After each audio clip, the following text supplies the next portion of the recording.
Boche gold and diamonds. Buy now pay later. Palakkad ജില്ലയിൽ ഇത്തവണ polling ശതമാനം കൂടിയത് തങ്ങൾക്ക് മെച്ചമാകുമെന്ന് അവകാശപ്പെട്ട് മുന്നണികൾ. ശതമാന വർധന അനുകൂലമാണെന്ന് LDF, UDF, NDA നേതാക്കൾ പറഞ്ഞു. കൂട്ടിയും കിഴിച്ചും നേതാക്കൾ വിജയപ്രതീക്ഷയിലാണ്. പോളിംഗ് ശതമാനം കൂടിയത് ഇടതുമുന്നണിക്ക് നേട്ടമാകുമെന്ന് CPM ജില്ലാ സെക്രട്ടറി EN സുരേഷ് ബാബു പറഞ്ഞു. മുന്നണിയുടെ സംഘടനാ സംവിധാനമാകെ നല്ലതുപോലെ പ്രവർത്തിച്ചിട്ടുണ്ടെന്നും സുരേഷ് ബാബു അവകാശപ്പെട്ടു. വോട്ടർ പട്ടിക തീവ്ര പരിഷ്കരണ ഭാഗമായി പല വോട്ടും കുറഞ്ഞതും ശതമാനം കൂടാൻ കാരണമായിട്ടുണ്ടാകാമെന്നും അദ്ദേഹം പറഞ്ഞു. അതേസമയം പോളിംഗ് ശതമാനത്തിലെ വർധന നേട്ടമാവുക UDF-നാണെന്ന് VK ശ്രീകണ്ഠൻ MP അവകാശപ്പെട്ടു. ശതമാന വർധന എല്ലായ്പ്പോഴും ജില്ലയിൽ UDF-ന് അനുകൂലമായാണ് വരാറുള്ളത്. സമൂഹത്തിൽ ഭിന്നിപ്പ് നടത്താനുള്ള ശ്രമങ്ങൾക്ക് തിരിച്ചടിയായിരിക്കും തിരഞ്ഞെടുപ്പ് ഫലമെന്നും VK ശ്രീകണ്ഠൻ പറഞ്ഞു.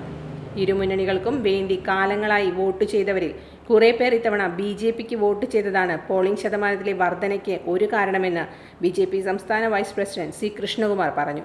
ഇത് BJPക്ക് നേട്ടമാകുമെന്ന് അദ്ദേഹം പറഞ്ഞു. Time kids pre school, Mannannur road, Vaniyamkulam.